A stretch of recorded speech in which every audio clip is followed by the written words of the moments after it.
slideshows. So I'm going to talk about them one by one and how they relate to the cards that are on the table here. So the first thing that I saw is I see this little girl. She looks about 15 or 16. It looks like the 1800s. She's wearing a dress and she's on a bicycle. So she hiked up her dress to be able to sit properly on the bicycle so that the dress, the hems of her dress, doesn't get caught in the spokes and the wheels. So she hiked up her dress, her knees are exposed, she's wearing like stockings underneath and, like some shoes, dress shoes. And she is just really happy with this new bicycle. So she's riding all over the village and she's going through a dirt road. And it looks like it recently rained, so there are puddles of water, rocks. So it's an uneven dirt road with a lot of mud, but she doesn't care. So she's riding through it and she got mud like all over, her dress. It kind of like got into the tires and then it splashed back on her clothes, on her hair. And she doesn't mind, like she's having a really good time. When she got home, her mom saw her, like her knees exposed and dirt all over her. Her mom gave her a scolding. So it cuts away. So what I'm feeling with this energy, it seems like, it's the 1800s, or at least it's a different time, different era, where gender roles were different, gender expectations were different, social expectations were different, what it means to be a girl, what it means to be a boy, and things like that. So her mom is sort of chastising her, like, you're a lady, you're 15, you're almost, marriage age. You're supposed to be more ladylike. You're not supposed to be a tomboy. So I feel like there are definitely societal, social, gender role expectations, or something that is, imposed by other people onto you. And it feels almost like you have outgrown it. And you feel like it's restrictive. You feel like it interferes with your life. You feel like it's interfering with your ability to really live your life and enjoy your life. So I see many of you going through this stage where you are really questioning. You're questioning, what it is that's making you really happy and why you're not able to pursue it. Okay, that's the main thing. And I feel for many of you, it could be, if you're on the younger end of the age spectrum, it could be, family expectations. You're supposed to go to school. You're supposed to be a doctor. You're supposed to be a lawyer. You're supposed to be ladylike. Women are supposed to behave like this. Men are supposed to behave like this. And, it's everything seems like, or the people around you seem very, very reputation conscious, okay? If you're a little bit older, like if you're, for example, in your 20s, people around you might be like, oh, what did you do before this? Or what school did you graduate from? And it seems almost as if they care about these things more than you as a person. Like they care about what school you graduated from. Where did you get your degree? Where did you get your education? Who are you connected to? So it's like very reputation conscious. Okay, so the environment that you're in, you feel almost like it's either very narrow-minded or you feel that people care about all of these superficial things that don't really, at the end of the day, don't really have a lot of substance, don't really have a lot of meaning. But nonetheless, they care about these things. And so I see many of you following, and you guys are like a very fierce sign. You're not one to follow the herd. However, I also feel like you guys are also very, very family oriented. So I'm sensing like if you grow up in an environment where mom and dad wants groom you for a specific, life path, for a specific career, for a specific, Ivy League school even, you don't want to disappoint them. But it gets to the point where you feel like life is going one way and the bottom line is you're questioning, you're questioning these chain of events. You're questioning the choices that have led you to this very moment. And you're also questioning whether or not you're just kind of like, going with the tide, or whether or not you are conscious or consciously making these decisions because they make you happy, or whether or not you are making these decisions or living a specific life path to appease other people, or it's because something that, it has always been done, tried and true. And so you kind of like took it as gospel and you didn't question it. So I see this major awakening, this major epiphany coming into the picture. Crossroads as well. Am I still happy with it?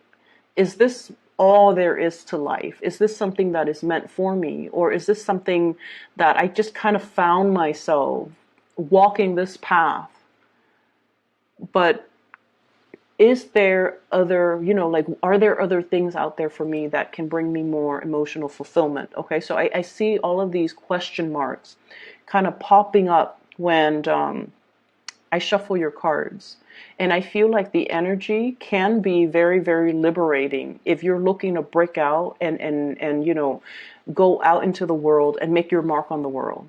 And then on the other hand, I feel for others of you who are a little bit more status quo oriented. I also feel like some of you are a little bit scared of these changes that are coming through, things that are outside of your control, or things that you have always known to be true. All of a sudden, you're reassessing. Okay. First of all, the way this energy is coming out, this is the card that really drew my attention.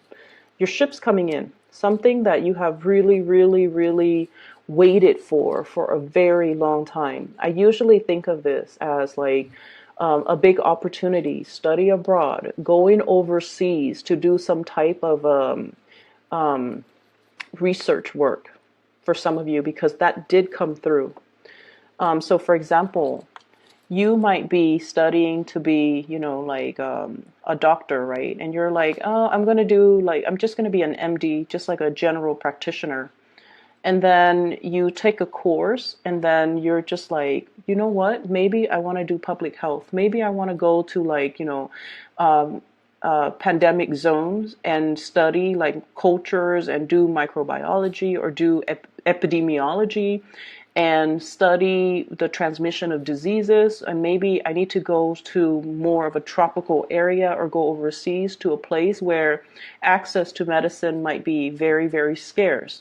So your family might tell you, family expectations here. You're going to be a doctor. You're going to be like, either a general practitioner or you're going to be a surgeon, and you're going to work in these really posh, high-end, either private practice or in a very, very prestigious hospital. And your life is going to be all set. And you're just like, actually, I really want to get into this because I want to help people.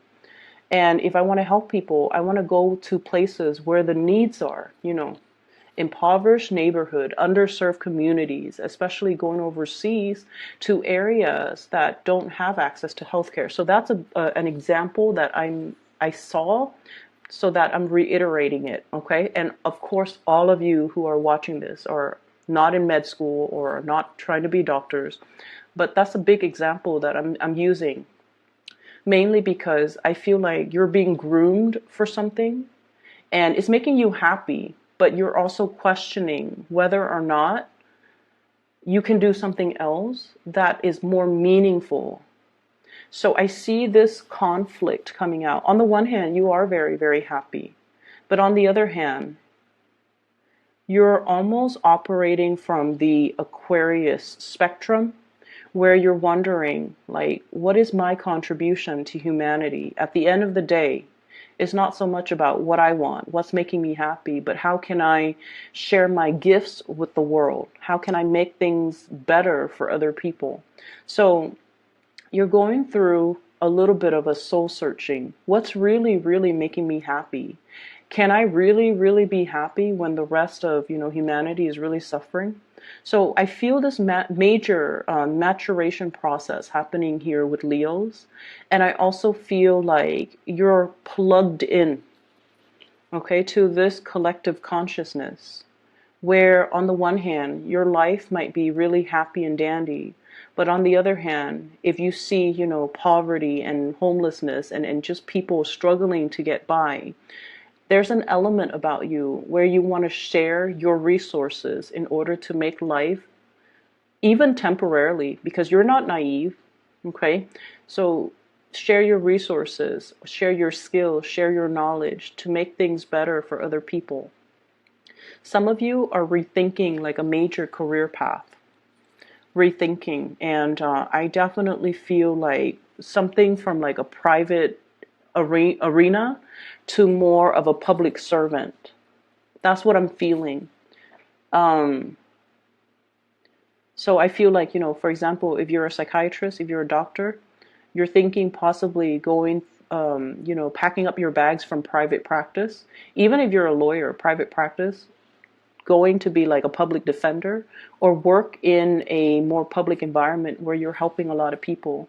So you do want to, on the one hand, really serve humanity, but you also like, you're happy where you are. I don't feel like there's problems with this 10 of Cups here. You're very happy and you feel very blessed with everything that you have achieved and everything, all the good things that are coming your way.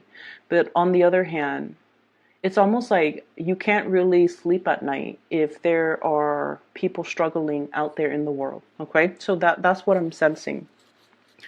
The second image that came through for you, and it's really weird, and I don't know why. I'm not seeing people, but I'm seeing animals. And the animals have, human characteristics, like human behaviors. They look like animals, but and I don't know why my guides don't show it in terms of a scene with humans, but let me just relay the message. So there's this nest, it's in the tree, and there are three little birds that have hatched from these eggs, and the mother is there. So there's a nest in the tree, there are three little birds, and the mother bird, the female bird, is there as well, watching over her three kids. And then the dad bird comes back. He has like worms and grubs in his mouth, and then he feeds the kids. And then the mom and dad seems like they're bickering. So then the dad was all like, okay, I've done my part. I've fed the kids. Now I'm going to go off and play. Okay, so that's like the image that I'm seeing. And that's why I question, like, why don't I see humans? Like, why isn't it just the mom with the kids? Dad comes home, gives them money, and then takes off. So what I'm feeling here is a situation where two people potentially could be staying together because of obligation, okay? Because of expectations from other people, because they're trying to keep the family unit intact, because both of these people have specific roles that are assigned to them, okay? So one person could be in charge of taking care of the kids, the other one is like, bringing home the bacon, bringing home the money. And I feel like there is even a concept with like power differential in the relationship where the person that works or the person that earns money or the person that earns more money in the relationship feel like they control the relationship. So there's an element of control here that is very deeply rooted in this spread.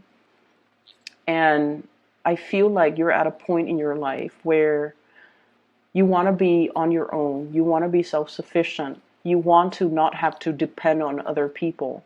So, if someone is like helping you pay for tuition, for example, and they want you to only study certain things or, graduate with a certain major, I feel like you're starting to feel the pressure, or you're starting to feel that, you know what, there's strings attached in this union, or there are strings attached in this give and take. And I feel like someone is dangling something over you and constantly reminding you, I'm doing this for your own good, or I'm doing this, or, you owe me, or remember what I'm doing for you so that later on you don't forget me. So it's like very strings attached, it's very much conditional. Okay. You have to do this in order to get that. So things are very, very conditional. And I'm starting to feel like you're feeling the weight of it. You're feeling like there is no free lunch. You're feeling as well that the other person is dangling this thing over you. And so your ability to make your own decisions might be severely limited. Okay. I'm sensing as well in a work environment. There is some type of unfairness that's coming through. First of all, I have here the Eight of Pentacles, okay, working hard, keeping your nose to the grindstone in the reverse position with the Devil in the reverse position. Some of you might physically just be like, this job is not doing it for me anymore, and I'm reassessing whether or not I want to invest more time in it. And then I also feel some imbalances in the work environment where the people that are not really doing their job, they're getting the promotions because they know somebody, because of their connections, or because of like just corruption is such a broad term, but I'm just going to use that. Favoritism, corruption, strings attached. You know, you do this for me and then I do this for you. Like I'll scratch your back and you scratch mine. So it's a very, very, from your end, Leos, it's a very unethical, toxic type of a situation. And I feel like many of you might have already left that situation waiting for new opportunities to come on the horizon for you, and you're prepared because you knew this wasn't working. And then I feel like for some of you, you might stay in a job because of the financial security. It pays the bills.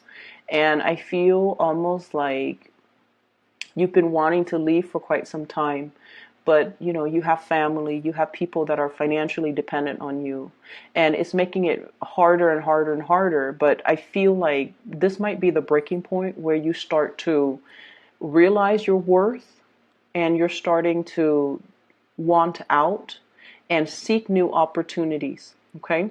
And then going back to the birds, okay, the one that brings home the grubs and the worms. He's like, okay, I've done my part. Now I'm going to go off and play. So I definitely feel the weight of responsibilities, obligations, especially when it comes to child rearing, when it comes to family expectations, when it just comes to not being able to get your alone time. Okay? I see a lot of people crowded in an environment. Everything is just very, very crowded. A lot of activities, a lot of things are happening around you, and it seems like you want a moment of peace. You want some solitude. You have a lot of things that you need to get done. So for some of you, if you're working from home, there's like kids running around, or you know, family members dropping by unannounced, and the doorbell's always ringing, or text messages are constantly dinging, or your phone's always going off, or there's like animals, pets, children, just a whole barrage of activities happening around you.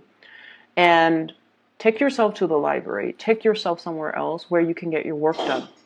And then I also feel for others who are, you know, in between jobs, who are trying to apply for a job, getting their resume together, looking for jobs online, and it's almost like the responsibilities that you have to contend with is delaying the job search process. Okay, so that's what I'm feeling. And so somebody once gave me like the best advice, and it is like the best advice I've ever heard, one of the best that I've ever heard. And he's a father of a friend, and he mentioned to her when she was looking for work, treat the job search as a full-time job. You wake up at 7, you get ready. At 8, you sit at your computer, or 7 to 8, you eat your breakfast or whatever. And then at 8 to 5 p.m., you sit at your computer and you look for work. You apply for it one after the other. You take your lunch break at 12, and then you stop doing the job search at 5. And he goes, and then the next day you repeat. So you treat the whole job searching process as if it's a full-time job. And once you get yourself in a pattern, once you are responsible, once you are diligent, and I feel like, you know, that's when the serious jobs are going to be in the picture. Treat it like a full-time job. Okay? Be serious with it. And don't just bookmark it and let it sit. When something catches your fancy, apply for it right away. That way you can knock it down. And he also said, like, as well, you know, create a quota for yourself. So for example, today I'm going to apply for 5 jobs. And then until you finish those, you know, 5 jobs, applications, that's when you call it a day. And then the next day, set a quota for yourself. But either way, we have to treat it like a full-time job. And so I see some of you, you're kind of like sitting at home trying to do these job searches or trying to fix your resume or trying to apply for these job applications. And, it's not a fun process. And I see kids around you like, Mom, do you look at what I'm doing? Or Dad, look at what I'm doing. And so you're getting a lot of distractions. And so, block out some time, go to the library, go to a coffee shop with like internet, and try to take care of things from your end, and don't feel guilty that you kind of need to, be away from people. There's nothing wrong with that. You need to do what you need to do to take care of yourself first, and then, resume your life after. Okay, so that's what I'm feeling, and I do see money being a little bit of an issue for many of you. So I have here the Eight of Pentacles. Whatever that was stably coming in is no longer coming in.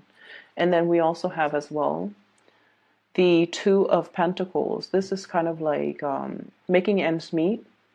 Usually piecing together a few part-time jobs in order to get by, in order to make rent, in order to pay the bills at the end of the day. There's a lot of assistance coming through from family members and loved ones. I do sense that. But I feel like, while we're in this space, it's really, really, it can feel really disheartening. Okay? I do sense that. It can feel very disheartening. But they're really telling you not to cut corners and do things the right way. I have here the Wheel of Fortune. Things are going to come into the picture in divine timing. It's in the reverse right now, and so it requires a lot more discipline, a lot more diligence, and a lot more consistency from your end. We have as well the Seven of Swords, and this is strongly on top of the Wheel of Fortune. Do not cut corners. Do not take the easy way out. And you really have to commit yourself in order to create the new life or the new job, or to attract the things that you want that are actually going to be good for you. Okay? I'm going to leave it at that, Leo. So honestly, I tried to do a reading for you guys last night, and we have a lot of the repeat cards.